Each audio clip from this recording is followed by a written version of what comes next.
नमस्कार। दस्तक साहित्य संसार के इस मंच पर एक बार फिर से हम आपका स्वागत करते हैं। जैसा कि आप सब जानते ही हैं कि इस मंच के माध्यम से हम आपको हर दिन एक नए सर्जक और उनकी सर्जना से रूबरू कराने का प्रयास करते हैं। तो आइए इसी क्रम में आज इस मंच पर स्वागत करते हैं चर्चित अनुवादक व साहित्यकार डॉक्टर शिप्रा चतुर्वेदी जी का। डॉक्टर शिप्रा का जन्म 7 मार्च 1956 को हुआ। आपने रसायन शास्त्र से पीएचडी किया है। शिप्रा जी ने ग्योटे इंस्टीट्यूट दिल्ली, पुणे एवं फ्रैंकफर्ट, म्यूनिख व बर्लिन से जर्मन भाषा में अध्ययन किया। आप 1984 से जर्मन भाषा में अध्यापन कार्य कर रही हैं। आपको लखनऊ के विभिन्न प्रतिष्ठित संस्थाओं में अध्यापन का अनुभव है। आपने 2011 से जर्मन साहित्य का हिंदी में अनुवाद कार्य प्रारंभ किया और अब तक कहानियों, कविताओं, गीतों, लघु नाटिकाओं और उपन्यासों का कई अनुवाद कार्य कर चुकी हैं, जो कि राष्ट्रीय और अंतर्राष्ट्रीय ख्याति प्राप्त पत्र पत्रिकाओं में प्रकाशित हो चुके हैं और कई स्वतंत्र उपन्यास भी आपके छपके आ चुके हैं। वर्तमान में जर्मन भाषा के अध्यापन कार्य के साथ ही आप मैक्स मुलर भवन के केंद्रीय विद्यालय प्रोजेक्ट की लखनऊ रीजन की समन्वयक हैं। इंडो जर्मन टीचर्स एसोसिएशन की नॉर्थ जोन की प्रतिनिधि व इग्नू के टीजीटी कोर्स की लखनऊ सेंटर की काउंसलर भी हैं। आपको 2 बार एलसीबी बर्लिन व 3 बार ट्रांसलेशन हाउस लॉरेन स्विट्जरलैंड की स्कॉलरशिप मिल चुकी है। शिप्रा जी ने गोएथे इंस्टीट्यूट, मैक्स मुलर भवन द्वारा पढ़ाई जाने वाली विभिन्न स्तरों की 5 टेक्स्ट बुक की शब्दावलियों का हिंदी में अनुवाद कार्य किया है। तो आइए दस्तक के इस मंच से आज डॉक्टर शिप्रा से सुने उनकी एक मौलिक कृति, उनकी लघु कथा उन्हीं से। नन्ही नायिका। इतने अनुशासन प्रिय पिता और परिवार के लिए इतनी समर्पित माँ की संतान इतनी उजड़ भी हो सकती है, ये थोड़ा सा अकल्पनीय है। बिंदास, गृह कार्य में किसी प्रकार की कोई रुचि नहीं, सबकी टिप्पणियों से बेपरवाह, अपने आप में मगन हमारी नन्ही नायिका आम जीवन के आम परिवार की एक आम बालिका है। स्कूल जाना, स्कूल में जम कर खेल कूद और अन्य गतिविधियों में भाग लेना, पढ़ाई सिर्फ इस सीमा तक कि क्लास में नियमित रूप से बैठना, सुनना, होमवर्क करना, वो भी घर पे तकाजे मिलने के बाद, और घर तक कोई शिकायत ना आए। स्कूल से लौटकर माँ से पैसे मांगना और फिर माँ या दादी जिस किसी से भी पैसे मिल सके उनसे पैसे लेकर दौड़कर बाहर जाना, झालमुड़ी या इसी प्रकार का कुछ बाहर से खरीद कर घर पर लाना और खाना। यह गंदी आदत है। रोज यह खाना स्वास्थ्य के लिए हानिकारक है। ये बातें भौतिक शास्त्र के परावर्तन के सिद्धांत के अनुरूप बाहर से ही परावर्तित हो जाती थी। उसके बाद बाहर गली में लड़कों के साथ क्रिकेट खेलना और घर आकर डांट खाकर होमवर्क करके बैठना नियमित कार्यक्रम के तहत आते थे। खाने के बाद तो सोने का लाइसेंस था, सो घोड़े बेच कर सोना। खाना बनाना, सिलाई, बुनाई इत्यादि से दूर दूर तक कोई लगाव नहीं था। उपरोक्त गुणों के होते हुए भी हमारी नायिका अपने परिवार और स्कूल में सभी टीचर्स की दुलारी थी। आश्चर्य है ना? घर में मेहमान आने की स्थिति में अघोषित नियम था, बड़ी बहन चाय बनाएगी और हमारी नायिका बाहर से कुछ मिठाई व नमकीन लेकर आएगी। माँ कहती, कबूतर उड़ो, और कबूतर तो सदैव ही इसी ताक में रहता था। वह मिठाई नमकीन क्या होगा, यह निर्णय लेने में हमारी नायिका को कभी कोई परेशानी नहीं हुई। आज समोसे की जगह आलू चॉप्स क्यों आए हैं, इसकी सफाई देने में भी कोई कठिनाई नहीं हुई। इस समय वही गरम गरम बन रहा था। स्कूल में पढ़ाए जाने वाले सभी विषयों में से सिलाई एवं धर्म बड़े कठिन जान पड़ते थे। सिलाई के इम्तिहान के ठीक पहले वाली शाम को आंसुओं का दरिया। अब 365 दिनों में यदि सिर्फ एक दिन आपकी आंखों में आंसू दिखाई दे तो उसका प्रभाव पड़ता ही है। तो वो आपके आंसुओं का दरिया माँ और बहन को 8वीं क्लास तक हर साल इतना द्रवित करता रहा कि सिलाई की कॉपी पूरी हो जाती। स्कूल में सभी गतिविधियों में भाग लेने पर यदि घर में कोई एतराज जताता तो वो कह देती, हम क्या करें, हमारे टीचर ने यह करने को कहा है, अब हम अगर मना करेंगे तो डांट पड़ेगी, तो आप ही लोग मना कर दीजिए। अब भला किस माता पिता के पास इतनी फुर्सत है कि वे बेटी के स्कूल इसलिए जाएं कि वह उनकी गतिविधियों में हिस्सा नहीं ले सकती है। बस यह प्रक्रिया अबाध गति से चलती रही। बंगाल में दुर्गा पूजा का क्या महत्व है, इस बात से हम सभी वाकिफ हैं। मानो भीड़ का समुद्र दर्शन के लिए उमड़ आता था। पर हमारी इस 1.5 पसली नायिका बचपन में बहुत दुबली थी। घर पर सब यह कहकर उससे मजाक उड़ाते थे कि कपड़े लगता है पहने नहीं है, बस टांग दिए गए हैं। तो हमारी इस 1.5 पसली नायिका का आत्मविश्वास तो देखिए। उस भीड़ को वह कमजोर काया अपने ही जैसी एक पतली रस्सी लिए एक सहेली की मदद से रास्ते को रोककर उस जन सागर की एक छोटी लहर को ही अंदर दर्शन के लिए भेजती।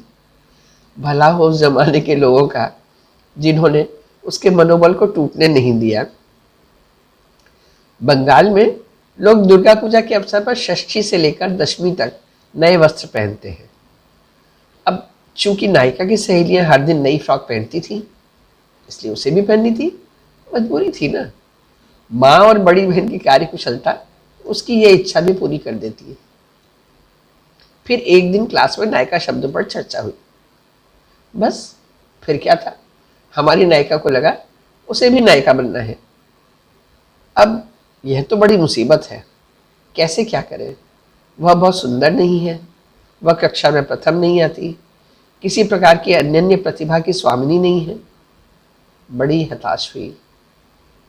क्लास में लक्ष्मीबाई के बारे में एक बार पाठ पढ़ा तो उसे लगा कि वे बहुत सुंदर नहीं थी, पर उनकी गिनती तो उस काल की महानायिकाओं में होती है। बस ठान लिया, घर में आकर ऐलान किया, मुझे तो वीरांगना लक्ष्मीबाई बनना है। घर में सब हंसने लगे। उस समय घर में सभी सदस्यों से छोटी होने के कारण शायद सभी उससे खेलते थे। भाई साहब ने कहा, वाह वाह, तुम वीरांगना कैसे बन सकती हो, तुम्हारी तो शादी नहीं हुई है, और लक्ष्मीबाई तो शादीशुदा थी।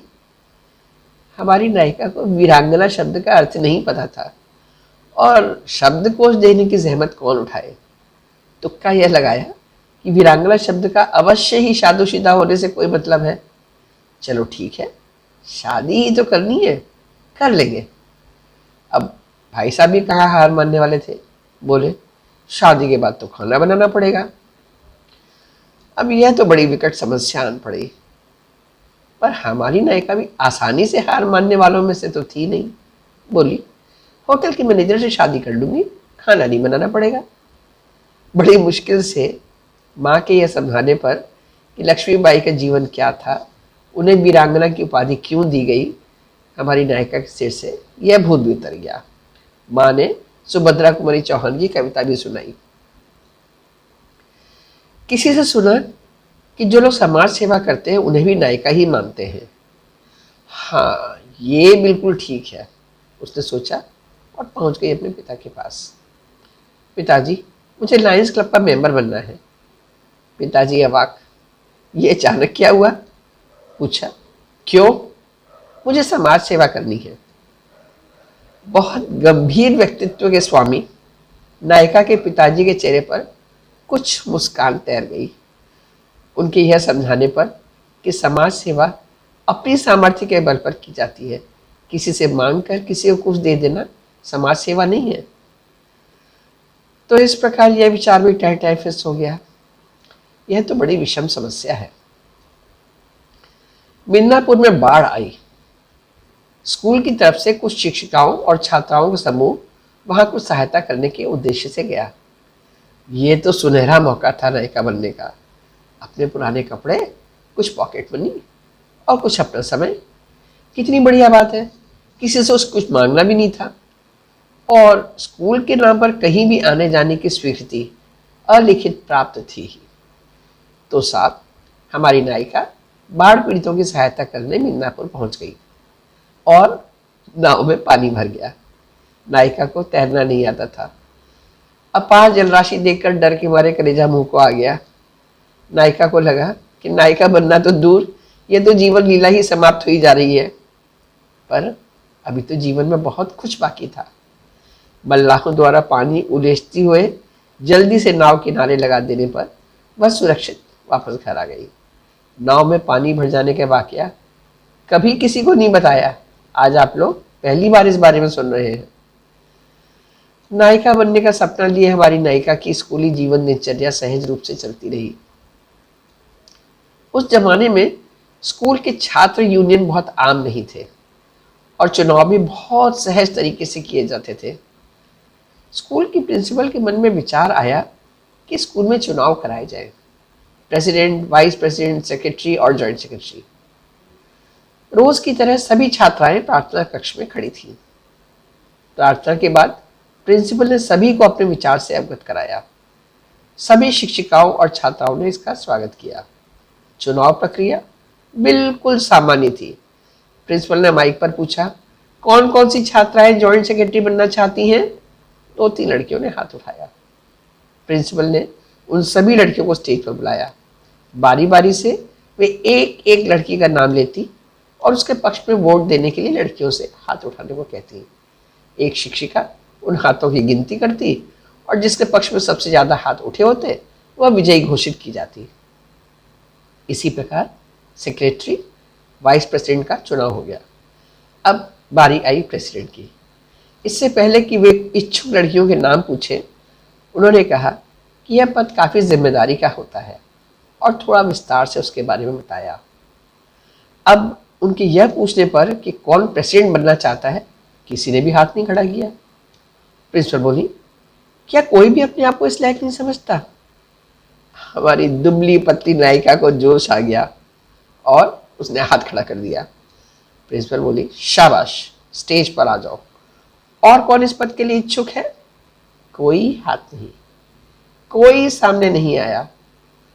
और इसके पहले कि लड़कियों को हाथ उठाने के लिए कहा जाए और शिक्षिकाएं उन उठे हुए हाथों की गिनती करें और प्रिंसिपल कुछ घोषणा करें, कुछ लड़कियां स्टेज पर आ गई और उन्होंने हमारी नायिका को कंधे पर उठा लिया। नायिका को लगा कि वह कहीं गिर न पड़े, पर वहां हॉल में तो विजय सूचक स्वर गूंज रहे थे।